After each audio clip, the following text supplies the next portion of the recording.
இப்போ உபாகமம் 28வது அதிகாரம் நீங்கள் வாசித்து பார்த்தீங்கன்னா அதில் அழகாக சொல்லப்பட்டிருக்கிறது. என்ன சொல்லப்பட்டிருக்கிறது? என் சத்தத்துக்கு செவி கொடுப்பாயானா. 14 வசனத்தில் முதல் வசனம் அதாவது அது முகவுரை மாதிரி, என் சத்தத்துக்கு செவி கொடுப்பாயானால் அதுதான் முகவுரை. மீதி 13 வசனங்களை நீங்கள் வாசித்து பார்த்தீங்கன்னா அந்த வசனங்கள் நம்முடைய வாழ்க்கைக்கு போதுமானதாக இருக்கும். 14 வசனத்தில் ஒரு வருஷம் கழிச்சிங்கனாக்கா என்ன நடக்கிறது? 14 வசனத்தில் 2 வசனம் கழிக்கணும், 12 வசனம் இருக்கும். முதல்ல முகவுரை 14 என்னவா இருக்கிறது?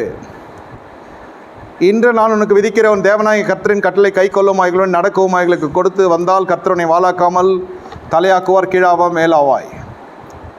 15வது வசனமும் என்ன சொல்லுகிறது? இந்த 14 வசனத்தில் 2 வசனங்களை நீங்கள் எடுத்து போடு, அதை முகவுரையும் முடிவுரையும் எடுத்தால் மீதி என்ன நடக்கிறதுனா 12 வசனங்களுக்கு 12 வசனங்களும் 12 கூடைகளாக்கும். 12 கூடைகள் மீதி எடுத்தாங்கன்னு வாசிக்கிறேன் இல்லையா? இந்த 12 கோத்தங்களை குறித்து வாசிக்கிறேன் இல்லையா? 12 ஆண்டு காலமான பெரும்பாடுள்ள ஸ்திரீ குறித்து வாசிக்கிறேன் இல்லையா? அந்த 12 எதை குறிக்கிறதுனா அந்த 12 ஆசீர்வாதங்கள் இதில் இருக்கிறது. 12 மாதங்களுக்கு ஒவ்வொரு மாதமும் ஒவ்வொரு ஆசீர்வாதம் பார்த்தா கூட இங்கே ஆண்டவரோடு நீங்கள் தொடர்ந்த வாழ்க்கையில் என்றைக்கும் இந்த ஆசீர்வாதத்தெல்லாம் கற்றறிந்திருக்கலாம். ஆனால் நிபந்தனை என்ன? நீ அபிஷேகம் பெற்றுவிட்டாய், ஞானஸ்தானம் எடுத்து விட்டாய், திருவிருந்தில் பங்கு எடுத்து கொண்டாய். ஆனால் நிந்தை உன் வாழ்க்கையில் நிந்தனையில் நீங்கள் பிரியப்படுகிறீங்க, பேதமையில் பிரியப்படுகிறீங்க. மதியினரே, நீ ஞானிகளே என்று சொல்லவில்லை, மதியினரே என்னை கேட்டுக்கொண்டிருக்க தேவனோட ஜனமே, நம்முடைய வாழ்க்கை இப்படியா போக வேண்டும்? பேதமை பேதமை பேதமை இது எல்லாம் நீங்கள் பார்த்தீங்கன்னா உலக சிரத்தை சும்மா பழகிறதுல அவ்வளோ கசப்பை கர்த்தர் காட்டுகிறார். இந்த முனையிலேருந்து இப்போ சென்னை பட்டணம் வரைக்கும் போகிறீங்க, ஒரு தேவனை அறியாத ஜனங்களோட பயணப்படுகிறீங்க, என்ன பேசுகிறீங்க, இதிலே கர்த்தர் அவ்வளோ கசந்து கொள்கிறார். இது 1 மணி நேரம் பயணத்தில் இவ்வளோ கர்த்தர் ஆச்சாரியத்துவமாக உங்களை என்னையும் நேசிக்கிறார்னா, இருக்கணும்னு நேசிக்கிறார்னா, நீங்கள் வாழ்க்கையில் ஒரு மனுஷனுக்கு தேவனை யார் அந்த மனுஷனுக்கோ மனுஷனுக்கு இடம் கொடுக்குறீங்கன்னா எப்படி இருக்கும் அந்த தேவனுடைய மனம்? முதல்ல தேவனுடைய மனம் எவ்வளோ தூரம் புண்படும் என்றதை பார்த்து கொள்ளுங்க. ஒரு மனுஷனுக்கோ மனுஷிக்கோ அந்நிய நுகத்தில் நீங்கள் போய் பிணைக்கப்படுகிறது சொல்கிறேன், எவ்வளோ தேவனுடைய மனதை பாதிக்கும், எவ்வளோவா நம்ம கர்த்தரை விசனப்படுத்துகிறோம். இதா தேவனை நீங்கள் அன்பு கூறுகிறது. மதியினரே, உங்களுக்கு நிந்தை காத்து கொண்டிருக்கிறது, உங்களுக்கு அவமானம் காத்து கொண்டிருக்கிறது, உங்களுக்கு பேதமையினால் உங்களுக்கு அவமானம் வருகிறது. இந்த பேதமை அகற்றுகிறது தான் நீதிமொழிகள். அந்த பேதமை அகற்றுகிறது தான் தேவனுடைய ஞானம், ராஜ்யத்தினுடைய ஞானமே தான். பேதமை இருக்கக்கூடாது. பேதமை எதனால் வருது? 7வது அதிகாரம் நீதிமொழிகள் 7வது அதிகாரத்தில் வாசிக்கிறோம். இந்த வாலிபனை பார்த்தீங்க, மாடு அடிக்கப்படுகிறது போல, கண்ணியில் சிக்கப்போகிற குருவி தன்னுடைய கண்ணியை அறியாது போகிறதை போல, விலங்கிடப்படுகிற திருடன் கடந்து செல்கிறதை போல எங்கே போகிறான்? திருமணமானவளை தேடி போகிறான். சந்து முனையில் கொஞ்ச நாள் இருப்போம், அவன் வீதியில் இருப்பாள், சந்து முனையில் இருப்பாள், வீட்டில் மட்டும் அவன் கால் தரிக்காது, அவன் அடங்காதலாக இருப்பாள், வயாடியாக இருப்பாள். அந்த பெண்மணி, புருஷன் வீட்டில் இல்லை, நீ வா, நம்ம சந்தோஷமாக இருப்போம், விடிய விட நம்ம இருப்போம், இன்பமாக இருப்போம். திருட்டு தண்ணி இருக்கும், திருட்டு அப்பத்துக்கும் தேடி இவன் போகிறான். எல்லாம் முடிந்து வந்ததும் மதுரை வாக்கின இடங்க பண்ணினான், பேச்சு ஃபோனு. பேதமையில் பிரியப்படுகிறது சபை. ஐயோ வெட்கத்தை விட்டு சொல்லுகிறேன், இது உண்மையிலே நடந்து கொண்டிருக்கிறது. எங்கள் வேதம் 1வது அதிகாரத்தில் அப்படியே கசக்குகிறது. நிந்தனையே நீங்கள் பிரியப்படுகிறீங்க. பேதைகளை நீ பேதமை விரும்புவதும், நிந்தனைக்காரரே நீங்கள் நிந்தனையில் பிரியப்படுவதும், மதியினரே நீங்கள் ஞானத்தை வெறுப்பதும் எது வரைக்கும் இருக்கும்? இது சபையாக சேர்ந்து செய்கிறாங்க இல்லையா? இந்த திருமணங்கள் எல்லாம் விரும்பி செய்கிற திருமணத்துக்கு சபை இடம் கொடுக்குற பொழுது பேதமையாங்க. நான் சொன்னேன், முதல்ல ஊழியத்தில் மகிமை மூடுது, ஊழியத்தில் தேவனுடைய வல்லமை மூடுது, கிருபை மூடுது, இறக்கம் மூடுது. அதுக்குள்ளே வந்து தஞ்சம் போகிற ஜனங்கள்லாம் ஆசீர்வதிக்கப்படுகிறாங்க. ஒரே மனதோடு இருக்கிறதான் உபதேசம் கொடுக்கப்படுது. இது அப்படியெல்லாம் இல்லை, இது முற்றிலும் எதிர்மறையாக போகுது. யாருக்கு ஊழியம் செய்கிறீங்க? மனுஷர்களுக்கா அல்லது தெய்வத்திற்கா? கர்த்தருடைய வார்த்தை எப்படி சொல்லுகிறது? உங்களுக்கு நிந்தா காணப்படும், உங்களுக்கு அவமானம் காணப்படும். மதுரை வாக்கினால் தன்னுடைய வாக்கினை அவனை என்னங்க பண்ணுகிறான்? ஈரல் அவன் அம்புகளை அவனுடைய ஈரலை ஒரு அம்பு வந்து பிளக்கிறது என்று சொல்லி வேதத்தில் வாசிக்கிறோம். பிரியமே ரூபவதியே, உங்களுடைய வாழ்க்கை வித்தியாசமாக போகிறது. அம்பு அவன் ஈரலை பிளந்தது. அவன் பின்னே போனான், அம்பு அவனுடைய ஈரலை பிளந்தது. வாலிபன், இது திருமணமானவ, எவ்வளோ அசுசியான ரிலேஷன்ஷிப் இது, எவ்வளோ அசுசியான உறவு இது. இது பேதமே. இந்த பேதமையே மனுஷன் விரும்புகிறான். இதுக்கு சபை ஒத்து போகிறது. சொன்னால் கோபம் வரும். இதான் உண்மை. நடக்குதா நடக்கலையா? விரும்பி பண்ணுற திருமணம்லாம் இதில் போய் நிற்கும். அதை ஆணையை பூனை ஆக்குறது, பூனை ஆணை ஆக்குறதுலாம் கை வந்த கலை. அதுக்கு ஒரு கிறிஸ்துவ பேரை கிடைக்காது. அதுக்கு ஒரு முக்கிறதுக்கு ஆளாக இல்லை. எல்லாம் பாதிக்கப்படுகிறது யார்? இந்த உபாகம புஸ்தகத்தில் 14 வருஷத்துக்கு மேலே இருக்கிற சாபம் ஒவ்வொன்றும் வாழ்க்கையில் வரும்.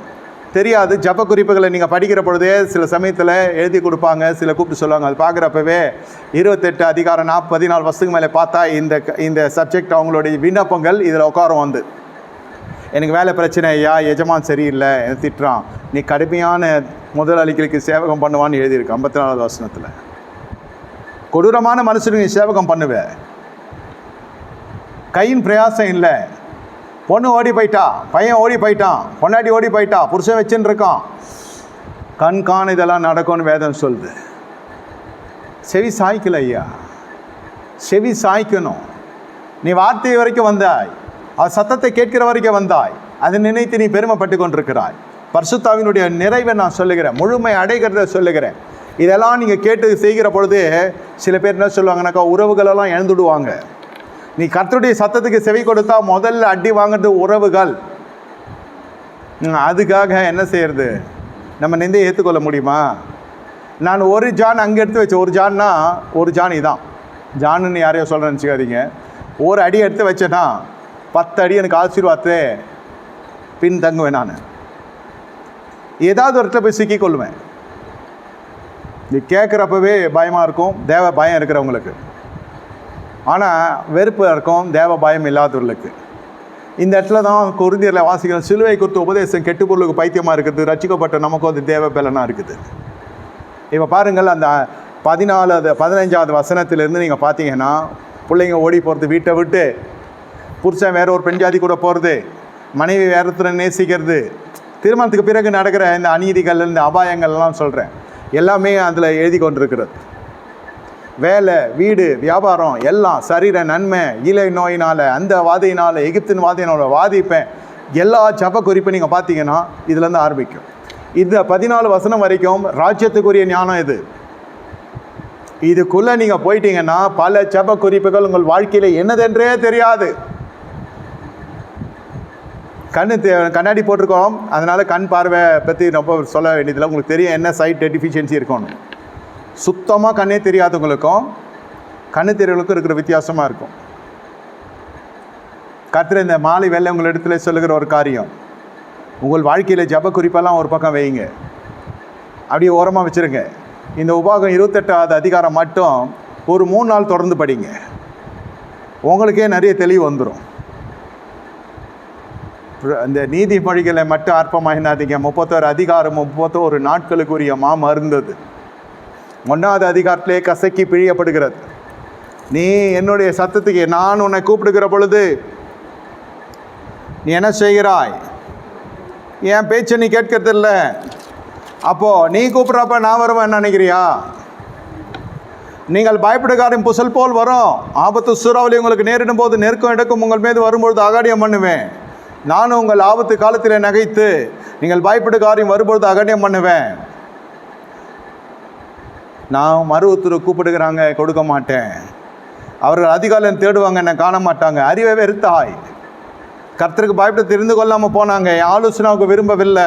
அந்த 1வது அதிகாரம் படித்து முடிக்கிறதுக்குள்ளே திரும்பிடும்.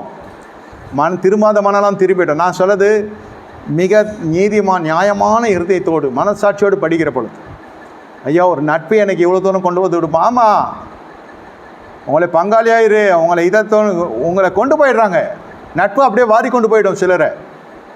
சரி, நீ கெட்ட போன, உனக்கு சத்தியம் தெரியும், உபதேசம் தெரியும், நல்லா போய் கொண்டிருக்கிற ஒரு ஜீவியம் பண்ணுகிற ஒரு விசுவாசியை நோண்டுறாங்க, சீன்றாங்க, தன் பக்கம் இழுக்கிறாங்கன்னா எவ்வளோ தூரம் அவங்க டேமேஜ் ஆகிருக்காங்கன்றதான் நான் சொல்லேன். கெட்டவங்க நல்லவங்கன்னு சொல்ல, எவ்வளோ தூரம் அவங்க பாதிக்கப்பட்டிருக்காங்க, எவ்வளோ தூரம் அவங்க உணர்வற்றலாக இருக்காங்க. இன்னொரு ஆத்மாவை நீ கெடுக்கிறாய. இது நடக்குதா நடக்கலையா? எவ்வளோ தூரம் பாருங்கள், ஒரே அதிகாரம் இதில் நமக்கு இருக்கிற விஷயங்கள் எவ்வளோ அபாயகரமான காரியத்தெல்லாம் கர்த்தர் சொல்லிக் கொடுக்குறார். என் கடிதங்களை திரும்பி என் ஆவியை ஊற்றுவேன். அந்த ஆவியை பெற்ற உடனே கர்த்தருடைய சத்தத்தை கேட்கலாம். உங்ககிட்ட பட்டயம் இருக்கிறது, உங்ககிட்ட வேத புஸ்தகம் இருக்குது, அதனால் எல்லாம் தெரிஞ்சதுன்னு அர்த்தம் இல்லை. அதை எப்படி பக்குவமாக பயன்படுத்த தெரிந்தவன் ஒருத்தந்தான் பாக்கியவான். ஒருத்தன் இல்லை. அதை குறித்த அறிவுடையவர்கள் இந்த வசனங்கள்லாம் எப்படி நமக்கு எடுத்துரைக்கிறது, இந்த வசனப்படி நம்ம நடந்தால் போதும், நினைத்தா போதும். இதை மாதிரியெல்லாம் நடந்தால் நமக்கு இவனுடைய பகை வரும், அவனுடைய பகை வரும், இங்கே பிரச்சனை வரும், அங்கே பிரச்சனை, 20 பக்கம் பிரச்சனை வரும். 4 திசையிலேருந்து இருக்காது, 400 இடத்துலேருந்து பிரச்சனை கூட வரும். நீ சத்தியத்துக்காக சத்ருவாய் என்ன படணும்? உலகம் ஒன்றை பகைக்கணும். அப்போ அதுக்கெல்லாம் நம்ம ஆயத்தமாக இருக்கிறோமா? அப்போ கர்த்தர் என்ன செய்கிறார்? உன்னிலே மகிமைப்படுவார். எதிர்காலம் கர்த்தருடைய கர்த்தருக்கு தான் பூரண விசுவாசம். மாமா வந்து காப்பாற்ற போகிறதில்ல, மச்சான் வந்து காக்க போகிறதில்ல, அங்காளி பங்காளி சொந்த பந்தங்கள் யாரையுமே நம்ம இழிவாக பேசுறதுக்கு இல்லை. எல்லோரும் நமக்கு தேவைன்னு நினைக்கலாம், ஆனால் எல்லாரும் காட்டிலும் கர்த்தர் நமக்கு தேவை இல்லை. ஒன்று நசல் கொண்டு போயாச்சு, கிறிஸ்துவத்தை விட்டே போயாச்சுன்னு வச்சுக்கொள்ளுங்க. புறஜாதி திருமணம் செய்கிறீங்க, நீங்கள் ஞானஸ்தானம் என்ற பேர் கொடுத்து ஊரை கொடுத்து ஏதோ மாற்றி கீத்தி பண்ணுறீங்கன்னா, சபைக்குள்ளே இருக்கிற விசுவாசி நீ வந்து அதை அலுவலை கலந்து கொள்ளுன்னு சொல்கிறது வந்து எவ்வளோ பெரிய துணிக்காரம். எனக்கு இது முதல்ல என் காதுக்கு வந்த பொழுது எனக்கு சரியாக தெரில, அப்படி கேட்டு சிரிச்சுட்டேன். நான் ஜபத்தில் அமர்ந்திருக்க போது பார்த்தியா எவ்வளோ தூரம் என் ஆத்மாவை, தேவ மந்தையில் இருக்கிற ஒரு ஆத்மாவை விசுவாசி எப்படி உள்ளே பூர்றது பார்த்தீங்களா அந்த நபர் மூலமாக. அது பின்மாற்றத்துக்கு போனதுக்கு ஈக்குவல் தான். அது ஒன்றும் நான் மெச்சிக்கொள்கிற காரியம் இல்லை. நீ நிந்தனையை பிரியப்பட்டு போகிறாய், போதகத்தை வெறுத்து போகிறாய், ஞானத்தை வெறுத்து போகிறாய், நீ போ, உனக்கு அதிகாரம் உண்டு, உனக்கு யாரும் கட்டுப்படுத்த முடியாது. ஆனால் வந்து கொண்டிருக்கிறத ஏவால வஞ்சித்ததை போல் உனக்கு நான் இதை தரேன், உனக்கு அதை தரேன், தேவன் சொன்னது உண்டோ, அந்த மாதிரி தான் இது. எப்படி ஆவியான சொன்னதுனாலே நான் சொல்லி சில விஷயத்தை நிறுத்தி, அதாவது விசுவாசியை காத்துக்கொண்டேன் as a man of God. பாருங்கள் எப்படியெல்லாம் பிசாசு கிரியை செய்யுது. நம்ம வளர நமக்கு சத்தியம்தான் முக்கியம். 1வது அதிகாரம் படிக்கிறதுக்குள்ளே எனக்கு 3 மணி நேரம் ஆச்சு. நான் நம்புவீங்களா? நீங்கள் குருடன் கிடையாது, படிக்காதவங்க கிடையாது. இது அவ்வளோ கோணல், எத்தனையோ திசையில் இந்த வசனங்களை நம்ம நடத்துகிறதுன்னு சொல்ல வரேன். நான் இன்னும் முடிக்க முடியல. ஒரு அதிகாரம் நீதிமொழிகளில் 10 வசனம் படிச்சிருப்பேன் 3 மணி நேரத்தில். எழுத்து கூட்டி படிக்கிறீங்களா ஐயா, தேடி படிக்கிறீங்களா ஐயான்னா அது எனக்கு சொல்ல தெரியாது. Deep calling and to deep, ஆழத்தை நோக்கி கூப்பிடுகிறது. இது ஆதியாகமும் கனெக்ட் ஆகுது. இது ஆதியாகமத்தில் ஏதேன் தோட்டத்துலையும் கனெக்ட் ஆகுது இந்த ஒரு அதிகாரம். உபாகம் 28வது அதிகாரத்தில் கனெக்ட் ஆகுது இது ஒரு அதிகாரம். கொஞ்சம் சொல்கிறேன் தியானித்த வரைக்கும். இந்த 1வது அதிகாரத்தை விட்டு நவர முடியல 10 வருஷத்துக்கு மேலே. என் மகனே, பாவிகள் மீது பாவிகள் நயங்காட்டினாலும் சம்மதியாதேன்னா அவன் நயங்காட்டுவான். பாவிகள் நம்மை பின்தொடருவாங்க, பேதமையை விரும்பமடி தூண்டுவாங்க, நம்மை நிந்தனைக்குள்ளே நடத்துவாங்க. நம்ம தான் நம்ம குறித்து காத்து கொள்ளணும். ஏன்னா கடிந்து கொள்ளுதலுக்கு திரும்புங்க, அப்பொழுது ஆவியை ஊற்றுவேன். எங்கள் அபிஷேகம் அந்நிய பாஷை நல்லது இல்லைன்னு சொல்ல. பெற்ற அபிஷேகம் உனக்குள்ள இருக்கிற அநீதிகளை அழிக்கிறதா, வரப்போகிற அநீதிகளை முகர்ந்து அழித்து விடுகிறதா? இது கர்த்தருக்கு முன்னாடி சொல்கிறேன். பயந்துக்கு இருந்தாலும் நீங்கள் எடுக்கக்கூடாது டெசிஷன். கர்த்தர் மேலே அன்பாக எடுக்கணும். ஆமாம், கர்த்தர் மீது அன்பாக இருந்து எடுக்கணும். நான் அந்த பகையை நான் சம்பாரிச்சிக்கலாம். என்ன சொல்கிறது, உலக பகையை, உலக சிநேகத்தை நான் வெறுத்து தேவனுடைய பகையை சம்பாதிப்பதை காட்டிலும், அதாவது உலக சிநேகத்தை விரும்பி தேவ பகையை சம்பாதிப்பதை காட்டிலும் தேவ சிநேகத்தை நான் சம்பாதித்து உலக பகையை சம்பாதிச்சிக்கலாம். 2 எஜமானுக்கு ஊழியம் செய்ய முடியாது. இந்த திருமணம் என்ற ஒரு விஷயம் எங்கள் வீட்டிலேருந்தே ஆரம்பிச்சது எனக்கு பிரச்சனை. அதை பற்றி எனக்கு கவலை கிடையாது. என் உடன் பிறப்புகள்கிட்டே பிரச்சனை ஆரம்பிச்சிது. அரேஞ்சு மேரேஜ் தான். இந்த வீடு தான் எப்படி இருக்குன்னு பார்த்தா மாமியார் வீட்டிலேருந்தும் பிரச்சனை ஆரம்பிச்சிது. எங்கள் திருமணத்தை சொல்ல, என் மைத்துனர் திருமணத்தை சொல்கிறேன். போல சத்தியமாக சொல்கிறேன், போல ஐயா, தேவ மகிமைப்படல, போல தேவன் இடத்துல போல. இதில் எல்லா சோதனைக்குன்னு எல்லா பாஸ்டரும் வேறு வந்திருந்தான். அவங்கெல்லாம் இல்லையா, ஊரில் இல்லாத பாஸ்டர் இவர் உலகம் போட்டுரு. அப்போ இவ்வளோ பிரபலியம் கிடையாது. என்னென்ன சொல்லுவாங்க ஒருத்தங்க, இவரா 2 வீட்டாரும் சொல்கிறேன், இந்த சைடும் சொல்கிறேன், அந்த சைடும் சொல்கிறேன். சரின்னு இதெல்லாம் ஜெயிச்சு வந்துட்டோம்ப்பா, எப்படியோ திட்டிக்கிட்டோம், ஜெயிச்சு வந்துட்டோம் அப்படின்னு ஒரு சந்தோஷத்தில் இருந்தால் லைனாக விசுவாசிங்க வராங்க. இந்த மாதிரி அப்புறம் அவங்க அந்த அலுவலுக்கு போகாத பொழுது அங்கேருந்து ஃபோன் கால், அவர் சொன்னாரா, இது இப்போ இல்லை, it's not happening in 2025, right from 25 years it is taking place. இவர் சொன்னாரா, நான் எங்கள் கல்யாணத்துக்கு வரோன்னு ஐயா சொன்னாரா? எப்படி இருக்கும் பாருங்கள். இதெல்லாம் நம்ம வாங்கி தான் ஆகணும். இதெல்லாம் வந்து பாக்கியமாக எண்ணிக்கொள்ளணும். அப்போஸ்தலர்ல அடித்து விட்டுட்டாங்க, இவன் லைஃப் லாங்காக நம்மளை அடிச்சுன்னு இருக்கான். ஆமாம், அப்போவே அந்த ஊழியக்கார் சொன்னார், உன்னை கட்ட வேணான்னு, நீ இதெல்லாம் நான் சொல்ல, சண்டையில் ஆட் பண்ணுறது இது, இவங்களே ஆட் பண்ணிக்கிறது. இதெல்லாம் இதை கட்டுறதும் ஒரு பேயை கட்டுறதும் ஒன்று, இதை கட்டாதேன்னு சொன்னார். அவன் அந்தம்மா கேட்கும், அருள் பாஸ்டரு, அப்போ அடுத்த வாட்டி அது எப்படி இருக்கும்? அதுவும் கனாமனான்னு திட்டின்னு இருக்கும். சரி திட்டட்டேன் ஐயா, என்ன ஆனாலும் பட்டு போகிற வாழ்க்கைக்கு எதுக்கு இவ்வளோ பிரச்சனை? எத்தனை லட்சம் தேவ சித்தம் இல்லை, கல்யாணம் பண்ணாதீங்க வந்து கேட்குறப்போ எத்தனையோ லட்சங்கள் கொட்டி கல்யாணம் பண்ணுறது, அதுக்கப்புறம் திருமணம். உங்களுக்குள்ளே கொடுக்கப்படுகிற அபிஷேகம் முதல்ல தேவ வசனத்துக்கு விரோதமான காரியங்களை நீங்களே அழித்து விடணும். அதுக்கு பகைகள் வரும், அதுக்கு நட்புகள் முறியும், பரவாயில்லை, அப்போ அபிஷேகம் நிலைத்திருக்கும்.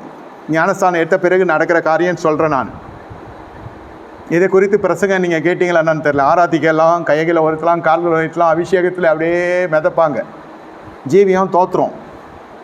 அந்த ஆராதனை கூட்டத்துக்குள்ளே லவ் ஓடும். பாடுறவங்களை பார்த்து வாசிக்கிறவங்க விரும்புவோம், வாசிக்கிறவங்க பார்த்து பாடுறது விரும்புவோம். நடுவில் பாஸ்டர் என்னமோ பண்ணுறான்டா, என்னடா நடக்குது இங்கேன்ற மாதிரி இருக்கும். ஆரம்பிச்சது எதுக்கு?